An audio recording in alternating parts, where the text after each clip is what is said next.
श्रृंखला सर्व आत्माओं के पिता परमात्मा शिव के द्वारा उच्चारित महावाक्यों के संकलन पर आधारित है। ओम शांति। गॉलीवुड स्टूडियो द्वारा प्रस्तुत अमूल्य रत्न में आप सभी का हार्दिक स्वागत है। कहते हैं पवित्रता वो शक्ति है जो मन को चंदन, गुणों को कंचन और बुद्धि को कुंदन बना देती है। और इसीलिए पवित्रता के सागर परम पिता परमात्मा हमें तन मन धन मनसा वाचा कर्मणा संपूर्ण पवित्र बनाने के लिए विशेष स्मृतियां दिलाते हैं। ब्राह्मण जीवन में पवित्रता के महत्व और इन विशेष स्मृतियों को आज हम ईश्वरीय महावाक्यों द्वारा जानेंगे। महावाक्यों के स्पष्टीकरण के लिए हमारे मध्य हैं प्रजापिता ब्रह्मा कुमारीज ईश्वरीय विश्वविद्यालय के वरिष्ठ राजयोगी शिक्षक आदरणीय राजू भाई साहब। सब आपका आज के एपिसोड में बहुत बहुत स्वागत है। सब आज हम बात करेंगे 25 अक्टूबर 2002 के महावाक्यों पर, जिसका टॉपिक है ब्राह्मण जीवन का आधार प्योरिटी की रॉयल्टी। परमात्मा कहते हैं कि ब्राह्मण जीवन की रॉयल्टी है ही प्योरिटी। तो हर एक बच्चे के सिर पर रूहानी रॉयल्टी की निशानी, प्योरिटी की लाइट का ताज देख रहे हैं। परमात्मा आगे कहते हैं कि अपने अनादि रॉयल्टी को याद करो। जब आप आत्माएं परम धाम में भी रहती हो तो आत्मा रूप में भी आपकी रूहानी रॉयल्टी विशेष है। सर्वात्माएं भी इस लाइट रूप में हैं, लेकिन आपकी चमक सर्वात्माओं में श्रेष्ठ है। याद आ रहा है परम धाम सब अनादिकाल की प्योरिटी और रॉयल्टी। इसको थोड़ा स्पष्ट करें। संगम युग पर हम आत्माएं इतनी पवित्र बनती हैं, पावन बन जाती हैं, जब हम अपने घर में जाते हैं, परमात्मा के पास परमधाम घर में आत्माएं जाती हैं, तो दूसरी आत्माओं की लाइट और जो इस संगम पर पवित्र बन करके जाती हैं उनकी लाइट, उसमें बहुत अंतर दिखाई देता है।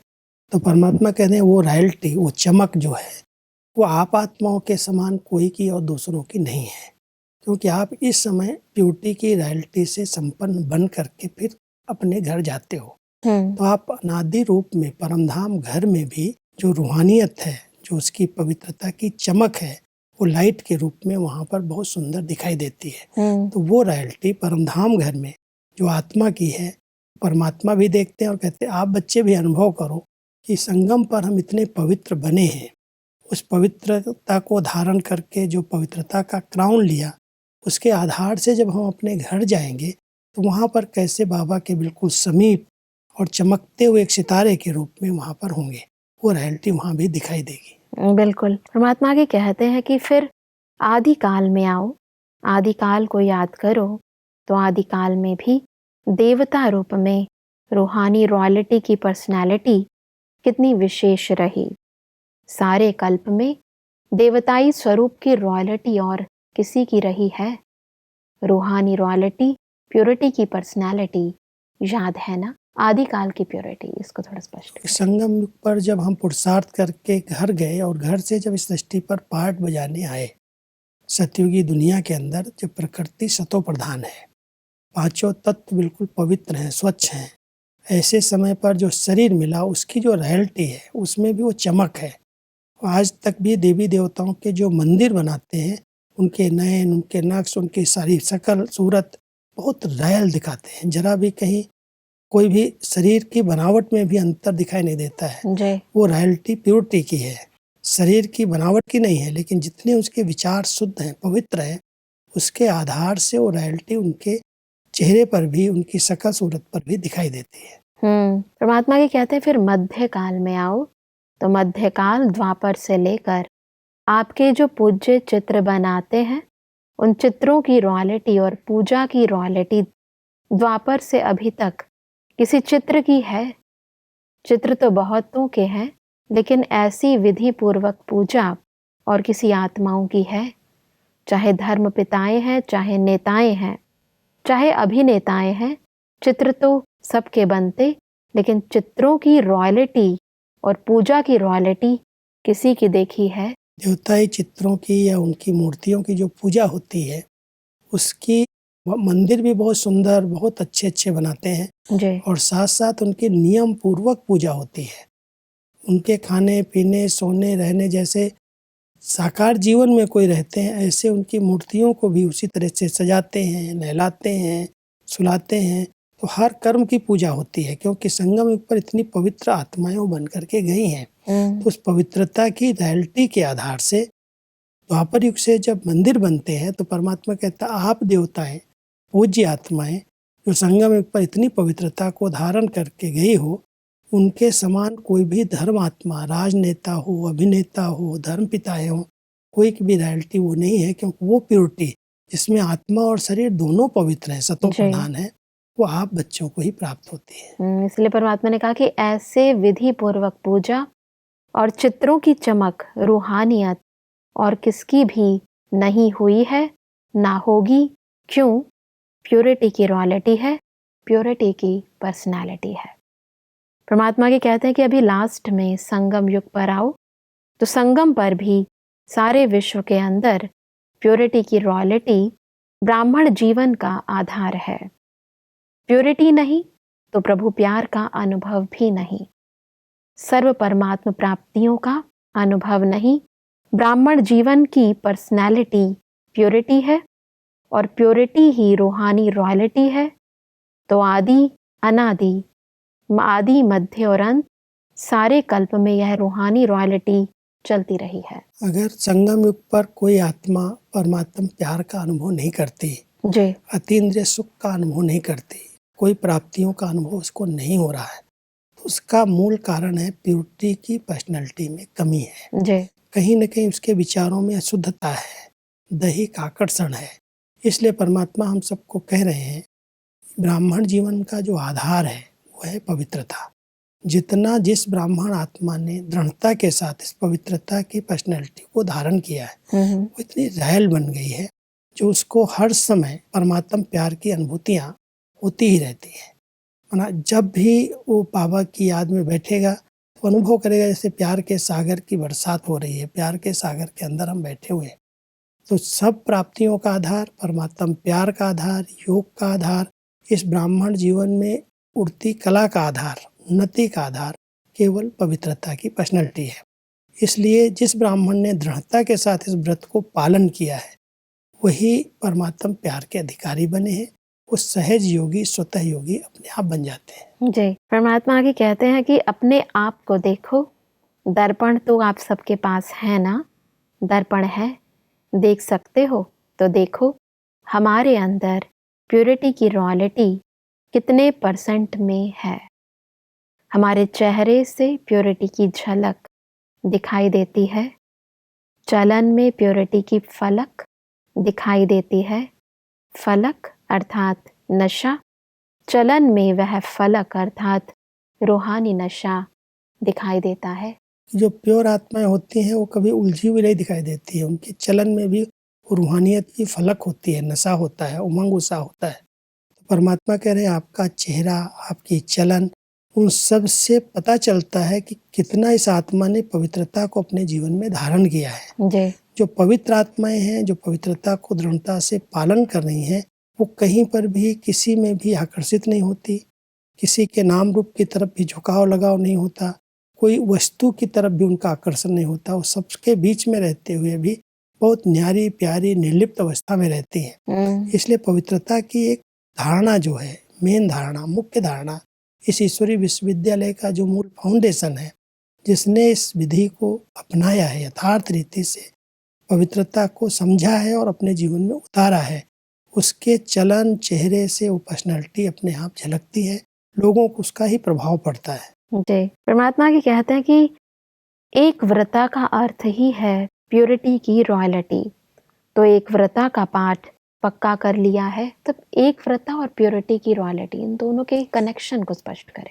एक व्रता माना केवल बुद्धि योग एक में टिका हुआ हो। जी, हमारी वृत्तियों में भी एक बाबा के सिवाय कोई आत्मा किसी भी रूप में मुझे आकर्षित न करे। जब कोई का आकर्षण नहीं है, न देह का है, न वस्तुओं का है, न किसी के संस्कारों का है, जब हम सब बातों से न्यारे होकर के एक में पूर्ण प्रभावित रहते हैं, एक को ही सदा याद रखते हैं, जी, तो एक वृत्ता स्थिति संपूर्ण पवित्रता की निशानी है। एक बाबा दूजा न कोई, इस स्मृति से वो संपूर्ण पावन बन जाते हैं। परमात्मा की कहते हैं कि प्योरिटी की वृत्ति है शुभ भावना, शुभ कामना। कोई कैसा भी हो, लेकिन पवित्र वृत्ति अर्थात शुभ भावना, शुभ कामना और पवित्र दृष्टि अर्थात सदा हर एक को आत्मिक रूप में देखना व फरिश्ता रूप में देखना। पवित्र दृष्टि और वृत्ति, इन दोनों को स्पष्ट करें। परमात्मा हम सबको वृत्तियों में भी पवित्रता आ जाए, वृत्तियों में भी हर आत्मा के प्रति बहुत प्यार की, स्नेह की, शुभ भावना के ही संकल्प हों, शुभ कामनाएं भरी हुई हों। तो जब वृत्तियों में हर आत्मा के प्रति शुभ भावना, शुभ कामनाएं, माना हमारी वृत्तियां बड़ी शुद्ध पवित्र हैं। अगर जरा भी किसी कोने में किसी की नेगेटिव बात, व्यर्थ बात चली गई और अंदर अंदर वो स्मृति में रहती है, तो परमात्मा तो पवित्रता की परसेंटेज में वो कमी डाल देती है। जो प्योर आत्माएं हैं वो बहुत शुभ भावना, शुभ कामना की वृत्ति से संपन्न होती हैं। उनकी दृष्टि में केवल आत्माएं हैं, सब आत्मिक दृष्टि उनकी बन जाती है। आत्मा को देखने का एक नेचुरल अभ्यास हो जाता है। इसमें कोई इतनी मेहनत करने की जरूरत नहीं कि मैं आत्मा को देखूं कोई, लेकिन एक नेचुरल भान रहता है, सब आत्माएं अपना खेल खेल रही हैं। कोई हम ऐसे खास विशेष देख नहीं रहे किसी को, लेकिन लगता है शरीर के अंदर है कौन, ये चमकती हुई आत्मा ही है। और उस आत्मिक भाव से जब हम देखते हैं तो हमारी दृष्टि बहुत शुद्ध और पवित्र बन जाती है। देह रूपी सांप पर नजर ही नहीं जाती, केवल आत्मा रूपी मणि ही दिखाई देती है। बिल्कुल, परमात्मा कहते हैं तो वृत्ति, दृष्टि और तीसरा है कृति अर्थात कर्म में। तो कर्म में भी सदा हर आत्मा को सुख देना और सुख लेना, यह है प्योरिटी की निशानी। वृत्ति, दृष्टि और कृति तीनों में यह धारणा हो, कोई क्या भी करता है, दुख भी देता है, इंसल्ट भी करता है, लेकिन हमारा कर्तव्य क्या है? क्या दुख देने वाले को फॉलो करना है या परमात्मा को फॉलो करना है? फॉलो फादर है ना, तो ब्रह्मा बाप ने दुख दिया या सुख दिया? सुख दिया ना, तो आप मास्टर ब्रह्मा अर्थात ब्राह्मण आत्माओं को क्या करना है? सब पवित्र कृति, इसको थोड़ा स्पष्ट करें। ब्रह्मा बाबा के हर कर्म से भी लोगों को सुख मिला। कभी भी ब्रह्मा बाबा ने कैसी भी आत्मा को, कोई उनकी ग्लानि कर रहा है, कोई कुछ कह रहा है, कुछ भी बातें हो रही हैं, बाबा ने उनको अपने चित्त पर नहीं रखा। उनको निर्दोष समझ करके, बच्चे ये तो निर्दोष है, तो उनके दुख को कभी बाबा ने ग्रहण नहीं किया। सदा उनके अंदर ये भावना रही, सबको मुझे सुख देना है। तो जैसे ब्रह्मा बाबा की कृति में ही सुख देना है, सुख लेना है, एक भावना बन गई, ऐसे ही हम बच्चों को ब्रह्मा बाबा को फॉलो करना है। बिल्कुल। जो कुछ हम कर्म कर रहे हैं, लक्ष्य रखें इस कर्म से हर आत्मा को सुख मिले, सब सुखी रहे। अगर कोई गलत भी है, हमें कुछ गलत कह भी रहा है, तो हमारा कर्म है, हमारी प्योरिटी की पर्सनैलिटी बताती है तुम सबको अपनी तरफ से सुख दो, सुख लो। कोई अगर दे रहा है तो उसे ग्रहण ही नहीं करो, सुनो, अंदर अंदर संभालो, इसका रिटर्न नहीं करो। वो दुख दे रहा तो मैं भी दुख दे दूं, वो मेरी इंसल्ट करा तो मैं भी इसकी इंसल्ट करूं। ये भावनाएं प्योरिटी की पर्सनैलिटी वाली आत्मा की नहीं है। जी, परमात्मा इसलिए कहते हैं वह गाली दे रहा है, आप सहनशील देवी, सहनशील देव बन जाओ। आपकी सहनशीलता से गाली देने वाले भी आपको गले लगाएंगे। सहनशीलता में इतनी शक्ति है, लेकिन थोड़ा समय सहन करना पड़ता है। जब सहनशीलता की इस शक्ति को थोड़ा स्पष्ट करें। कई बार सहन करने वाले थक जाते हैं सहन करने में। जी, परमात्मा यहाँ हम सबको कह रहे हैं तुम सहनशीलता की देवी हो, सहनशीलता के देव हो, तुम्हें सबको सहन करना। थोड़े समय की बात है, अगर कोई गाली दे रहा है, कुछ उल्टा सीधा आपके लिए कह रहा है, बोल रहा है, आपका नाम बदनाम कर रहा है, इधर उधर बातें फैला रहा है, और आप सहन कर रहे हो, तो उसको एक न एक दिन महसूस होगा कि मैं इतना इसके लिए उल्टा बोलता हूँ, ये तो कभी कुछ कहता ही नहीं है। वो भी आपको आगे चल करके झुकेगा आपके आगे। जैसे ब्रह्मा बाबा के प्रति ऐसा ही सबने दिया। पहले शुरुआत जब सेवाओं की हुई, सबसे अधिक गालियां ब्रह्मा बाबा को ही खानी पड़ी। ब्रह्मा बाबा ने उसको कभी भी अपने अंदर नहीं लिया कि ये बच्चे क्यों गाली दे रहे हैं, क्या मैंने ऐसे किया। जानते थे कि शिव बाबा कर रहा है और गाली मैं खा रहा हूँ, लेकिन उसके परिणाम स्वरूप सहन करते करते बाबा सहनशीलता के देव बन गए, और उनके आगे जिन्होंने गालियां दी थी वो सब आकर के फूल चढ़ाने लगे। धैर्यता की बहुत ज्यादा आवश्यकता है, क्योंकि इंसान अक्सर सोचता है कि कब तक। हाँ, इसलिए उस समय मन को थोड़ा शांत रखना पड़ता है। बहुत अंदर से ज्ञान युक्त बुद्धि चाहिए। अगर ज्ञान की जरा भी कमी है तो जोश आएगा, उससे में हम कुछ बोल सकते हैं, और नहीं बोलेंगे तो अंदर अंदर संकल्प विकल्प चलना शुरू हो जाएंगे। और वो जो परमात्मा ने हमें कहा है कि अपनी कृति को भी पवित्र बनाओ, क्योंकि कर्म में सुख नहीं दे पाएंगे हम पे। बिल्कुल। परमात्मा आगे कहते हैं कि कोई गाली देता है, रिस्पेक्ट नहीं करता है, तो किचड़ा है ना कि अच्छी चीज है, तो आप लेते क्यों हो? किचड़ा लिया जाता है क्या? कोई आपको किचड़ा देवे तो आप लेंगे? नहीं लेंगे ना। तो रिस्पेक्ट नहीं करता, इंसल्ट करता, गाली देता, आपको डिस्टर्ब करता, तो यह क्या है? अच्छी चीजें हैं, फिर आप लेते क्यों हो? थोड़ा थोड़ा तो ले लेते हो, पीछे सोचते हो नहीं लेना था। तो अभी लेना नहीं, लेना अर्थात मन में धारण करना, फील करना। अगर फील कर लिया कोई बात को तो अंदर अंदर उदास हो जाएंगे, निराश हो जाएंगे, योग टूट जाएगा, खुशी गायब हो जाएगी। जी। इसलिए परमात्मा कहते हैं कोई भी किचड़ा, कोई भी ये सब बातें जो किचड़े की हैं, आपको गाली दे रहा है, आपका अपमान कर रहा है, कुछ भी कर रहा है, और आपने उसको अंदर मन में ले लिया, तो मन में अगर अंदर चली गई बात तो उसके प्रति आपकी भावनाएं बदल जाएंगी, आपके व्यवहार में परिवर्तन आ जाएगा, आपकी आंतरिक स्थिति बिगड़ जाएगी, आपका योग नहीं लगेगा।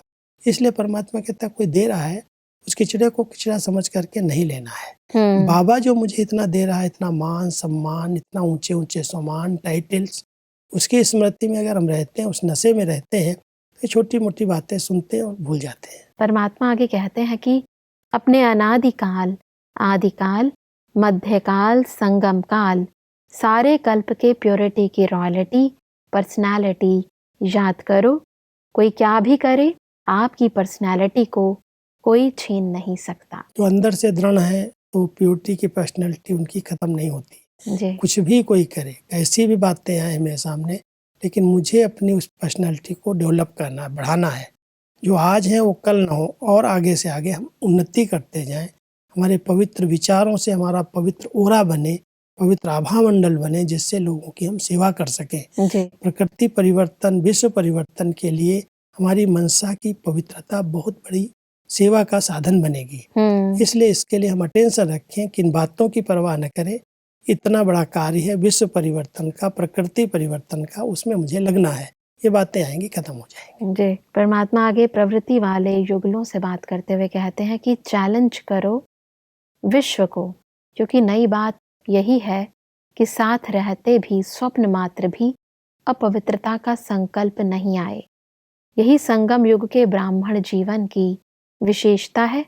तो ऐसे विश्व के शोकेस में आप एग्जाम्पल हो, सैंपल कहो, एग्जाम्पल कहो, आपको देख करके सब में ताकत आएगी, हम भी बन सकते हैं। सब युगलों की इस क्वालिटी को थोड़ा स्पष्ट करें। क्योंकि बाबा ने जो ज्ञान दिया वो पवित्र प्रवृत्ति का ज्ञान दिया। जी। प्रवृत्ति छुड़ाई नहीं, पति पत्नी को दूर नहीं किया।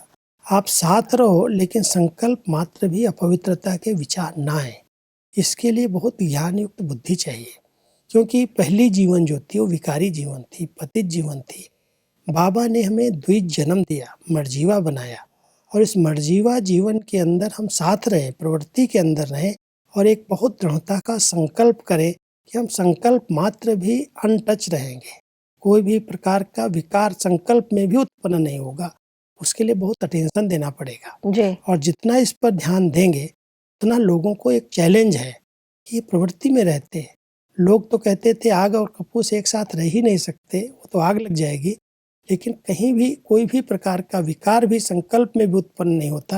ये बहुत बड़ा एक एग्जाम्पल बन सकते हो, और आपका एग्जाम्पल देख करके अनेक आत्माओं को प्रेरणा मिलेगी कि कलयुग में भी ऐसे हो सकता है। घर गृहस्थ में रहें, परिवार में रहें, पति पत्नी साथ रहें, लेकिन विकारी संकल्प भी ना आए, बहुत बड़ी ऊंची मंजिल है। और वो वही पालन कर सकते हैं जिनके पास संपूर्ण ज्ञान है और निश्चय का बल है कि भगवान को इसी की आवश्यकता है। संगम पर ये पवित्रता ही नई दुनिया का फाउंडेशन है। और उसके लिए परमात्मा कहते हैं बच्चे इस अंतिम जन्म में थोड़े समय के लिए मेरे संकल्प से, मेरे खातिर भी आप इस पवित्रता को दृढ़ता से पालन करो। और अगर आप पालन कर लेंगे तो नई दुनिया बनाने में परमात्मा को बहुत बड़ा सहयोग मिलेगा। बिल्कुल। परमात्मा के टीचर से बात करते हुए कहते हैं कि अभी समय प्रमाण हर टीचर में बाप प्रत्यक्ष दिखाई दे तो सर्वव्यापी दिखाई देगा ना। जिसको देखे उसमें बाप ही दिखाई दे। आत्मा परमात्मा के आगे छिप जाए और परमात्मा ही दिखाई दे। यह हो सकता है। बस अब इस ऊंची स्थिति को थोड़ा स्पष्ट करें। आत्मिक स्थिति में जो रहता है इस देह भान से न्यारा रहता है, बाबा उसके साथ कंबाइंड हो जाता है। और जब हमारे दिल में मन में केवल बाबा ही बसता है, बाबा के सिवा और कोई नहीं है, तो जैसे मैं छिप गया और बाबा सबको दिखाई देने लगेगा। तो एक एक बच्चे के चेहरे से जो निमित्त है, खास करके टीचर्स, उनके लिए परमात्मा कह रहे हैं कि आप सब अगर ऐसी स्थिति में रहो कि मैं नहीं हूँ, मेरा बाबा है सब कुछ, बाबा को ही मुझे प्रत्यक्ष करना है, तो आप सब अगर बाबा बाबा करते करते बाबा को अपनी दृष्टि से, अपने चेहरे से दिखाएंगे, तो बाबा तो जैसे सर्वव्यापी हो गया, सबके अंदर हो गया जी। इसलिए परमात्मा कहते हैं ऐसा अभ्यास करो कि मैं नहीं हूँ, मेरा बाबा ही सब कुछ है, वही करण करावनहार है। परमात्मा के डबल विदेशियों से बात करते हुए कहते हैं कि डबल विदेशी तो होशियार है, जाते ही पहले टिकट इकट्ठी करने लग जाते हैं। मधुबन से भी प्यार है ना। मधुबन व बाप से प्यार है क्यों? क्योंकि असल में आप सब भारतवासी थे। यह तो सेवा के कारण गए हो।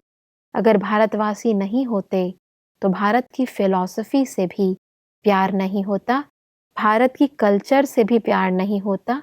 इससे सिद्ध है कि आप भारत वाले ही हो, सिर्फ सेवा के लिए गए हो। विश्व सेवा है ना। डबल विदेशियों की इस खूबी को थोड़ा स्पष्ट करें। उस जन्म पत्री को देखते हुए बता रहे हैं कि आप आदि काल में सतयुग के अंदर भी भारतवासी थे, मध्य में भी आप भारत में ही पार्ट बजाया है, अंत समय में कोई विशेष सेवा के लिए, बाबा को प्रत्यक्ष करने के लिए आप भिन्न भिन्न स्थानों में, भिन्न भिन्न धर्मों में गए हो। वैसा शरीर मिला है, वैसा ही भाषा है। वहाँ की भाषा अगर भारत वाले सीखते तो उनको कितना समय लगता, कैसे वो सेवा करते, लेकिन बाबा ने आपको इस सेवा के लिए, विश्व कल्याण की सेवा के लिए उस स्थान पर भेजा है। आप ओरिजिनली भारत के ही हो और इसीलिए हर वर्ष लक्ष्य रखते हैं सभी विदेशी, मधुबन आते हैं और उनको भारत की कल्चर से, भारत की हर बात से बहुत स्नेह है, उसको सहज भारत की फिलॉसफी को समझते हैं जी। और समझ करके उसी भावना से भारत में हर वर्ष आने का प्रयास करते हैं। बहुत मेहनत करके पैसा इकट्ठा करते टिकट के लिए। तो बाबा उनकी विशेषताओं का वर्णन कर रहे हैं कि आप बच्चे भारतवासी हो, इसलिए भारत से आपका इतना प्यार है और अभी अंत समय में आप दूसरे स्थान पर गए हो विशेष बाबा को प्रत्यक्ष करने की सेवा के लिए। बिल्कुल भाई समाज, हमने बहुत ही गहराई से ब्राह्मण जीवन की प्योरिटी की रॉयल्टी, रियलिटी और पर्सनालिटी को समझा। स्पष्टीकरण के लिए आपका बहुत बहुत धन्यवाद। ओम शांति। दर्शकों, आज के महावाक्यों में परमात्मा ने कहा कि हमें अपने अनादिकाल, आदिकाल, मध्यकाल और संगम काल के प्योरिटी की पर्सनालिटी और रॉयल्टी सदा स्मृति में रखनी है। कोई कुछ भी करे परंतु हमारी पर्सनालिटी को कोई छीन नहीं सकता। परमात्मा ने कहा कि हमें सदा पवित्र वृत्ति अर्थात सर्व आत्माओं के लिए शुभ भावना व शुभकामना रखनी है। पवित्र दृष्टि अर्थात सर्व को आत्मिक व फरिश्ते स्वरूप में देखना है। पवित्र कृति अर्थात सदा अपने कर्मों से सभी को सुख देना है और सुख लेना है। परमात्मा ने कहा कि हमें सहनशीलता का देव व देवी बनना है, क्योंकि सहनशीलता वो गुण है जिसे धारण करने से गाली देने वाले भी गले लगा लेते हैं। दर्शकों, आज के महावाक्यों से संबंधित यदि आपके मन में कोई भी प्रश्न है तो आप हमें ईमेल कर सकते हैं। हमारा ईमेल आईडी है amulyaratna@gollywoodstudio.org। अगले एपिसोड में एक और अव्यक्त वाणी के साथ आप सभी के समक्ष हम फिर हाजिर होंगे। तब तक के लिए लेते हैं इजाजत। ओम शांति। मुख्य सार: पवित्र दृष्टि अर्थात हर एक को आत्मिक रूप में व फरिश्ता रूप में देखना। पवित्र वृत्ति अर्थात कोई कैसा भी हो, शुभ भावना, शुभ कामना। पवित्र कृति अर्थात कर्म में हर आत्मा को सुख देना और सुख लेना। आप मास्टर ब्रह्मा अर्थात ब्राह्मण आत्माओं का कर्तव्य। कोई बहुत दुख देवे, गाली देवे, इंसल्ट करे, रिस्पेक्ट नहीं करे तो सहनशीलता देवता बन जाओ। अपना कर्तव्य नहीं भूलो। किचड़ा लेना अर्थात मन में धारण करना, फील करना, अपने अनादि, आदि, मध्य और संगम काल की प्योरिटी की पर्सनालिटी को याद करो। आत्मा परमात्मा के आगे छिप जाए और परमात्मा ही दिखाई दे। अधिक जानकारी के लिए संपर्क करें Amulya Ratan Godlywood studio, Manmohini Van, Shantivan post, Abu road 307510, district Sirohi, Rajasthan. Email ID है amulyaratn@godlywoodstudio.org। इस श्रृंखला को प्रजापिता ब्रह्मा कुमारीज ईश्वरीय विश्वविद्यालय के सेवा केंद्रों पर क्लास में नियमित रूप से चलाने के लिए गॉडलीवुड स्टूडियो से संपर्क करें।